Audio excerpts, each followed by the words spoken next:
Cerberus was released on August 27, 2015, and since then, it's given a unique option to the Hellhound task, allowing you to not only kill normal Hellhounds, but also killing Cerberus, which turns the task into a much more fun and profitable task at the same time.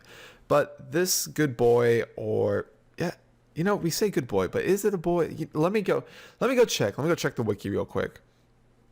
Yeah, that's her lair. That definitely a girl. Cerberus definitely a girl. Okay, good talk. So this good girl has some mechanics that, if you don't really understand well, will kill you very quickly and leave you wondering back in respawn what just happened. So in this video, we'll be going through Cerberus, what kind of gear to use to kill her mechanics, different strategies to kill her, and some tips and tricks to make killing the boss easier, as well as, of course, talking about the loot and the reason you're here in general. So let's hop in and tame this beast. So Cerberus is a level 318 Hellhound boss located in the Cerberus lair inside the Towerly dungeon. She requires 91 Slayer to kill, and this may be boosted via the use of Wild Pies, which boosts your Slayer by +5. To get here, the easiest way is to put your house in Taverly, teleport to your house. Well, actually, a Keymaster teleport is technically the fastest, but I'm assuming if you're watching this guide, you don't have those. Plus, they're an untradeable drop from Cerberus, but whatever. Then, once you've teleported to your house in Taverly, run south from the house portal to the Taverly dungeon, use the agility shortcut, which requires 80 agility, which is also boostable, to jump over the spikes, and then run north to enter the cave on the eastern wall. Alternative routes include running from Falador to get to the dungeon. You could also use a games necklace and run south from the Birthorb games room, but the other two methods are not difficult to obtain, and I would highly recommend those over using the games necklace. Once inside the dungeon, you can use the pipe shortcut if you have 70 but not 80 agility, then follow the path to the south and run north past the Black Demons until you reach the Hellhounds. You can run past the Cauldron of Thunder and follow the path if you have 63 agility. You can use the shortcut to get into the Greater Demons area and then use a Dusty Key to get into the Blue Dragons. If not, then you have to run all the way around the Dwarves and the Enchanted Axes and all that stuff. Use your Dusty Key on the door, run through the Dragons, and follow the same path. So required stats for this guide will be 88 Slayer. You can boost from 86, but it's just very unfeasible at this, or 87, so I would recommend 88 before you start trying to do this. 70 attack, strength, defense, and prayer. Recommended stats though for camping this boss would be 91 Slayer, so you don't have to use any Wild Pies, 90 attack, strength, 80 defense, 70 prayer, at least 65 agility to boost for the Blue Dragon Pipe, and if you're going to range, I would say you want at least 90 range and 74 prayer for rigor. Something else to mention here is that if you are boosting with a Wild Pie, make sure that your camping preserves so that way your boost lasts like twice as long. It is going to make each of your Wild Pies go further, and it'll allow you to get more kills this way, and preserve has a very low prayer point drain, so make sure you have that on if you are boosting to kill this boss. The baseline gear that I would say you need to have for Cerb initially is as follows: a Slayer helmet or Slayer helmet imbued if you're ranging, Fire Cape, Fury, God Blessing, Seracnus Cudgel, Fighter Torso, Dragon Defender, Torag Plate Legs, Barrow's Gloves, Dragon Boots, Berserker Ring imbued, as well as having a Dragon Dagger for a spec weapon. After the baseline gear, we have two options for this boss. We can either go range or melee. I will start off with the melee setup and then the range setup. I will be discussing the best in slot setups here so you can see the upgrades from the baseline gear, so you can upgrade for yourself or upgrade as you see fit with whatever gear you may have in your bank. So for the melee best in slot, we have the Slayer Helmet, the Infernal Cape, Torture, Rada's Blessing 4, Garazi Rapier, BCP, Spectral Spirit Shield, Tassets, Ferocious Gloves, Primordial Boots, and a Berserker Ring imbued. The inventory will be as follows: Scythe on Crush, this is hugely important if you need to have that on Crush, Anglerfish, Divine Super Combat, Ceradome and Brew, 8 Super Restores, Bandos God Sword, Construction Cape or House Tellies, Room Pouch with High Elks, only if you're doing the looting bag method, which I will discuss shortly, and the rest Manta Rays. So for this setup, the upgrade path, or like the tier list basically, of the melee weapon will be as follows from top to bottom. You have Scythe, Rapier, Bludgeon, Cudgel, and then the Zamihasta on Crush. If you are main-handing one of the one-handed weapons, such as like the Rapier or the Cudgel, and have access to a Spectral Spirit Shield, do not main wield the Spectral. Bring your best defender possible, and then bring the Spectral as a switch for the Ghost Special. The Ceradome and Brew in this setup is used to brew up past max health before drinking our Divine Super Combat Potion. For the ranged best in slot setup, it'll be a Slayer Helmet imbued, the Max Cape, Anguish, Dragon Arrows, Dragon Knives, Armadale Top, Spectral Spirit Shield, Armadale Bottoms, Barrow's Gloves, Pegasians, and a Ring of Suffering imbued. The inventory will have our T-Bow in it, the Anglerfish, Divine Ranging Potion, Brew, 8 Super Restores, Blowpipe, Room Pouch with Alks, only if you're doing the looting bag method, and the rest be filled with Manta Rays. In terms of downgrades for this gear, if you don't have a max cape, then use the ranging cape trimmed if you have it, and if not, then use an assembler. The assembler doesn't give a max hit on the boss, and the prayer bonus you get from the other 2 capes, as well as the quality of life stuff from the max cape, far outweighs the accuracy bonus from the assembler. If you don't have a construction cape, then go ahead and bring house tellies. Make sure you use a Vorkath head on either the max cape or the ranging cape to get the assembler effect. Don't be like me and just not have a second Vorkath head to put on it. Blowpipe in this setup is only used for special attacks. And then in terms of like just using main handing the blowpipe in general, a blowpipe with dragon darts or rune darts is a fine downgrade from the T-Bow and will out DPS the rapier. The rapier will out DPS the blowpipe with adamant darts, and the bludgeon will also out DPS the blowpipe with adamant darts. After the blowpipe with adamant darts out DPS is like almost everything else. It's just the range costs a lot more because of the darts and scales. So it's really up to you at that point if you want to range with adamant darts if you don't have a bludgeon. Honestly, I would say if you don't have a bludgeon, you're much better off just ranging with adamant darts. So it's really up to you at that point. So the looting bag method became popular probably around like a year or so ago. There was an update where Jagex basically dropped the price of a looting bag from the Bounty Hunter store from 150k to 10k points. And that meant that bags were very easily obtainable by buying emblems. So what we used to do is we would buy like a level, like a tier 9 or whatever emblem, and then convert that into points, and then there we go, you have like 500 looting bags or something. So what you want to do is you want to make sure you've got bounty hunter points by buying emblems in the GE and then converting those into points to make sure you can buy the looting bag. Now, what is the actual method? Basically, what happens when you die with a looting bag is all the contents in the looting bag are dropped to the ground as if you had died. And with how death mechanics work at the moment, all things from a death last on the ground for an hour. So you can kind of see where I'm going with this. What we will do is we will load up our looting bag with a bunch of supplies. We will load up ourselves with a bunch of supplies. We will skull with the emblem trader, and then we will run to Cerberus, find an open world, find an open spot. Then we will suicide to Cerberus, dropping basically 2 inventories of supplies. Then we will gear up, go to the Cerberus area that we died in, and now we've got basically 3 inventories of food and supplies to Camp Cerberus. This is very helpful for getting 40, 50, 60 kill trips, because you just have a ton of supplies on the ground on top of the supplies that Cerberus will drop for you anyway. So this is what Gear Discord recommends for your inventory when doing the looting bag method. There's a lot of give and take here with how you want to do it. This is how I'm set up when I go to do it. You can use mine, you can use Gear Discords, it's whatever works for you, honestly. But I'm just going to be using what my setup looks like. Basically what I do is I withdraw, when I go to start a new looting bag suicide, is I'll go and withdraw my max cape or my construction cape, whatever you want, or some teleportation to a house.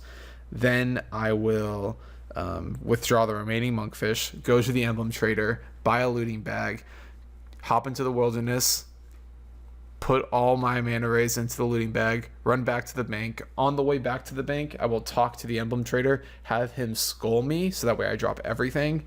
Then when I'm in the bank, I will grab 8 super restores and the remaining manta rays, then run to Cerberus, find an open world, or find an open spot, go to Cerberus. I will actually wait inside Cerberus's room for a minute to make sure that no one's coming back after they had just done a kill or whatever. So I'll sit there for a minute. Your skull's going to last a while, so you're fine. Wait there for a minute or so, see if anybody comes in, and then when you've seen that nobody comes in, go ahead, run up to Cerberus, suicide, then go to the bank, grab all your stuff. My setup will be very similar to what I talked about in the actual setup, but just to go through it really quick, my setup will be, in my inventory will be my Twisted Bow, my Anglerfish, 3 Divine Ranging Potions, 10 Super Restores, my Alks, I will be aware of my max cape, so I don't need to bring a teleport. I'll have my blowpipe, and then the remaining manta rays, which I believe is like 11 manta rays. Then I will go to Cerberus with basically 2 or 3 inventories of supplies, and I will continue killing Cerberus from that point on. This is, if you plan on doing Cerberus for a long period of time and you have the time to do it, I would definitely suggest doing this. This way you can hold down a world, so you don't have to waste time banking and getting back to Cerberus. Like, you don't have to waste time on that. You can just chill in Cerberus's room and hang out for a while. So try this out if you've never done it. It is very well worth it, and it's pretty fun too when you just have 40 manta rays on the ground and 8 super restores and no one can take them. So definitely recommend trying this out. I do this whenever I have a task and I have time to suicide. I will definitely do it because it's enjoyable, and it definitely makes the task go by a little bit quicker because I'm not having to bank all the time. So we have our setups. Let's discuss the boss and how it works. So Cerberus has 3 heads, which all do an attack from one of the combat triangles: magic, ranged, and melee, and they all have a max hit of 23. These are impossible to predict at the moment. No one has figured out like a pattern for saying like she does magic and then does ranged or any kind of order like this. Because of this, you protect magic since it tends to have the highest accuracy of the 3 attacks. In addition to these normal attacks, Cerberus also has 3 special attacks. The first one is the triple attack, where she will attack with magic, followed by range, followed by melee in quick succession. These can be prayed against, and the first attack of the fight will always be this attack. The method for praying against this is at the beginning of the fight to watch for the magic attack to appear. You'll see this little orb appear. As soon as it appears, then you quickly switch to the range pray, and then after the range attack appears, which looks like this little gray spiked ball, you switch to melee. After she's bitten you, you switch back to magic pray, and you continue the fight. She will do this approximately every 30 seconds afterwards. The second special attack is she will summon 3 souls, and this is indicated by her howl, or Aru, or Uwu if you're a weeb, I don't know. These will appear behind her by the soul bearer, the giant soul bearer, and each will have a different color shade: red, blue, or green for melee, mage, and range respectively. These will attack you in quick succession and either hit you for 30 HP or drain 30 prayer if you are praying the correct prayer. Note, this is dropped to 15 if you are wielding a spectral spirit shield.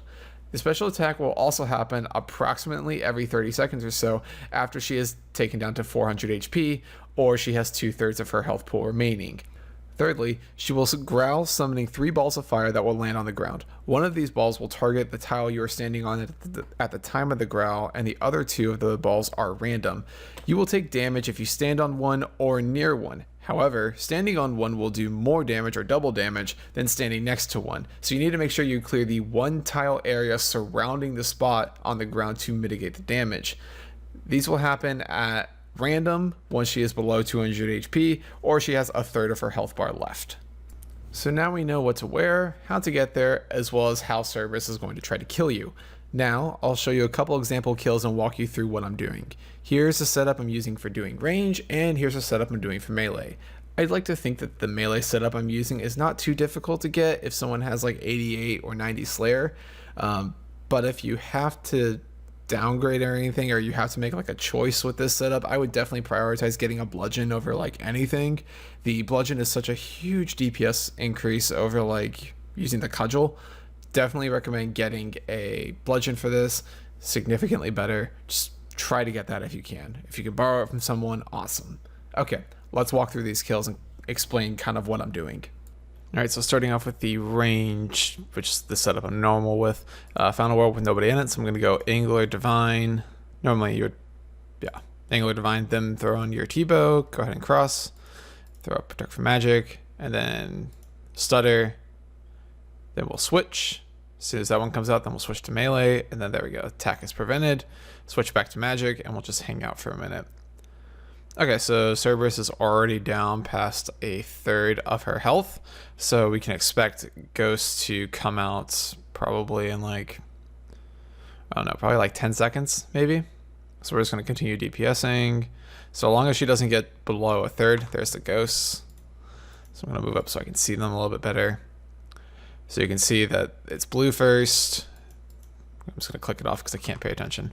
There we go. After I take like 2 hits. So then we'll switch back to magic. She will growl probably like right after this triple.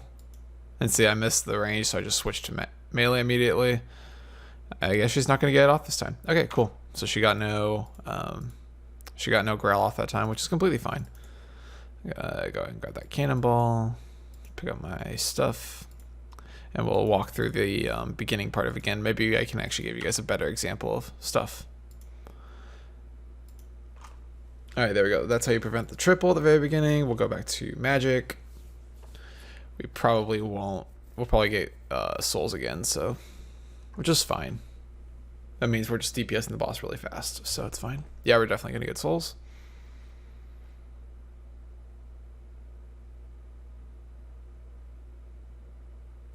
There are the souls. I'm gonna get one more shot off with my bow because I can, and then I see reds. I'm gonna go melee.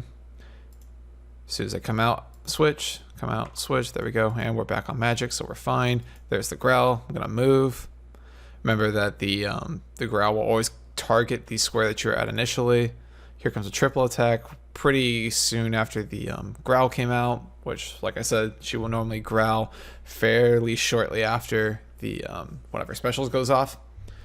So then it's been 30 seconds. So she's gonna do ghost again. I'm gonna see if I can. Yeah, that should kill. I'm gonna move away from that. The growl is random, and there you go. That was probably a better kill to kind of example what can happen in the boss. She got 2 growls off, 2 souls off, how to predict the triple attack, all that fun stuff. And I'll do one more kill to show you guys.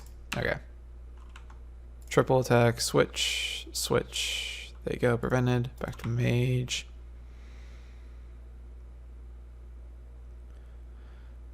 Okay, we're gonna get souls because we're below 2/3 health. Soul's probably coming out in about 5 seconds or so. My prayer is going to be fine. It's going to be in the 30 to 45 range, so we're perfect. I can get one more shot off. I can see that it's going to be green, so I'm going to switch to this, throw on range. And then as soon as they start moving, I know that I can just switch. And then I'll drink a potion, put that back on, put rigor back on, move into position. Probably a triple attack right now. Yep, missed the range, but there we go. Got 2 of them. Gonna be a growl, probably this coming attack, be my guess. Nope. Still, I'd like to preemptively move just in case. All right, so she's going back to souls, which means she's going to have a growl right now. Melee, range, magic. And see, like, I kind of messed up my positioning there because I was standing right next to a pool, but I was able to prevent it. As you can see, like, if I were to stand like in that one area of tiles surrounding it, I would get hit by the pool, but alas, I am not. And of course, the last drop that I'm going to show you guys, we get nothing. So, yeah, there you go. That's pretty neat. That's an example of how to do it with range. I'll be right back with my melee setup and show you guys how to do it with melee. Okay, so now we're here with the melee setup. So like we did before with the range, we're going to Angler Divine. And then I'm going to go ahead and put on my claws, pass the way, put on Protect from Magic, put on Piety, and then we want to make sure we're ready for this prayer switch. So we're going to get one just whack there, then we'll switch back to our bludgeon and we'll start attacking. Make sure we put on Protect from Magic. So the main difference between like magic, or between using range and melee, is that when it comes to like Cerberus growling, we can't really completely prevent damage unless we like hard read it. Unless we like hard read her actually like growling at us. Otherwise, we're just gonna have to like soak like 1 or 2 hits because we're just not gonna be able to react to it like we can with range, because we do have that little bit extra time since we are, well, at a range. So we're able to react to her growling and move away from it so we don't take as much damage. Also, it's also a little bit more difficult to react with the triple attack because for whatever reason it seems that the attacks move faster. You still can, it's completely doable. It's just for whatever reason a little bit more difficult to react to. So that's the first kill. Again, there's not a huge difference between these two. It's more just like little quality of life things going on. So I'm gonna go ahead and drink this as well. Start off the fight just like normal, Protect from Magic and Piety, and then there it is. Switch, switch, triple attack prevented. I'm also not using a scythe, which is, you know, it's technically the fastest DPS on this boss, but a bludgeon is completely fine on this boss too if you don't have a T-bow or anything like that, or you don't want to use rune darts and a blowpipe. And again, I am also a max account, but I was doing this when I was like level, I don't know, 91 melees, and I was doing it just fine with the bludgeon. All right, so there we go. Got to a third. She's probably going to do Ghost here in a minute, but I am going to be ready to kind of predict this triple attack.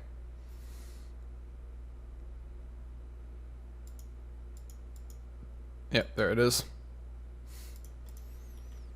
For whatever reason, Ghost didn't come in. I guess I didn't get her to below, or get her below 2/3 health fast enough. So now I'm going to be ready for a growl. I imagine we're going to get one. Nope. Okay, so what's probably going to happen is we're going to get a growl right now. Yep. So I'll move. Continue with this, and instead.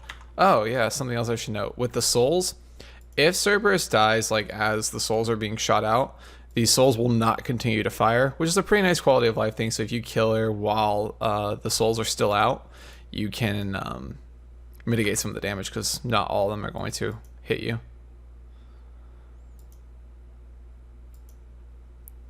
Yeah, learning the timing on the triple attack with melee is a little bit different. For whatever reason, it seems like it takes longer, or maybe it's just because I'm used to the 5-tick speed of the T-bow here, and I'm not used to being up close with a 4-tick weapon.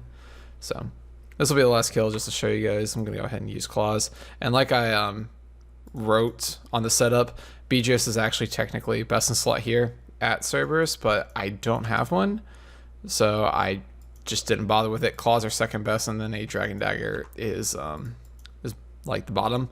And Dragon Dagger's like super low on the list, but it used to be like best in slot before like claws and stuff got invented and brought into the game. So Dragon Dagger is still really good here. And one more hit should do it. As long as your health is above 23, you should be fine. Oh, come on, don't make me pray. Just smack him one more time. Thank you. And then the last thing I'm going to talk about, because it popped up right there, if she does growl as she dies, the pools will still stay around and they will still damage you. So you have to be careful of that. If she growls as she's dying, you need to avoid those pools because they will still damage you. Unlike these souls will not harm you at all when she dies. And yeah, that's melee Cerberus. It's pretty easy. It's definitely not as chill as during range because, like I said, you do have that time to react to the growl. But it's still, Cerberus is a pretty fun boss, so try it out.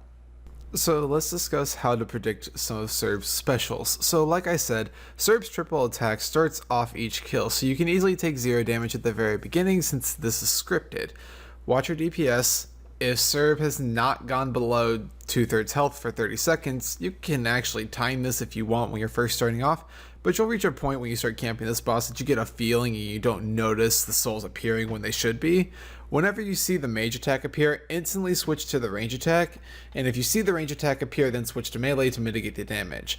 If you switch to range and no range attack appears, switch back to magic and repeat this process until you hit that triple attack. If Cerb does a triple attack and you miss the range flick, you can simply just do the mage and the melee protect to mitigate 2/3 of the attack. A couple other things with this attack, it's pretty easy to actually foreshadow when this is going to happen. Cerberus tends to always do this attack either like the attack after or like 2 attacks after doing one of her other special attacks. So if you get souls, if you get the lost souls, then probably in like 1 or 2 attacks be ready to pray against the triple attack, because it seems to be almost scripted in that way, especially with Ghosts, which I'll get into in a minute.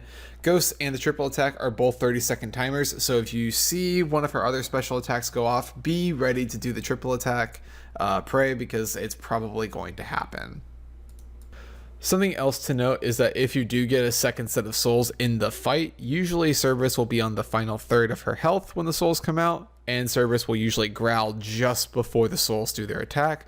So knowing this, we can anticipate the attack and move on the same tick that Cerberus will growl, so we don't take any damage from the fire pools and start praying against the souls. Alternatively, if the souls come out and she doesn't growl right before the souls start attacking, you can almost guarantee that like the second attack after the souls are done, she's going to growl if she's on a third of her health. So just watch out for that. You can kind of anticipate when that growl is going to come out to mitigate some of the damage. Also, try to keep your prayer in between 60 and 90 if you're not using a spectral spirit shield, and if you are using one, keep it in between 30 and 45. And the reason for this is that the souls will drain either 30 or 15 prayer points if you are prayed against them. However, as long as you have as long as you are praying against the soul, it will just drain the remaining prayer points you have if you don't have 30 or 15. So if we're at 40 prayer when the souls attack, the first will drain us to 25, the second to 10, and then by the time the third one attacks, we have 10 prayer points left. The third will drain us for the remaining 10 prayer points, basically saving us 5 prayer points if you want to think of it that way. Keep in mind, this is if we had a spectral shield. If we don't, and we were at 70 prayer points, the process would go 70, 40, 10, and then 0. This allows us to make sure that we're using as little prayer potion as possible and mitigating as much damage as possible. So now we can finally talk about the loot, and there are 6 notable drops from Cerberus: the Primordial Crystal, the Pegasian Crystal, the Eternal Crystal, the Smoldering Stone, the Jar of Souls, and the Hell Puppy. The Primordial Crystal is the most expensive thing at around 29 to 30 million GP. The average loot from a Cerberus kill is 93k or so. This is assuming you hit drop rate on all uniques. The drop rate for any crystal is 1 in 128. The drop rate for a particular crystal is 1 in 512. Of course, this is assuming statistics, so some of you may see better average kills and some of you may see worse average kills. That's just the nature of statistics. Bringing Aux to this boss helps a ton if you do the looting bag method, because she does drop a lot of alcohol drops, and this will help open up your inventory a bit. So with that, I think I've covered everything I needed to go over in this guide. I hope you guys enjoyed it, and if you did, remember to like it and subscribe it, please. It helps me out a ton. Thank you all very much for watching. If you have any other questions about other bosses, please post in the comments, and I will do my best to get back to you. Thank you very much for watching. My name is Surgeon, and again, thank you very much for watching.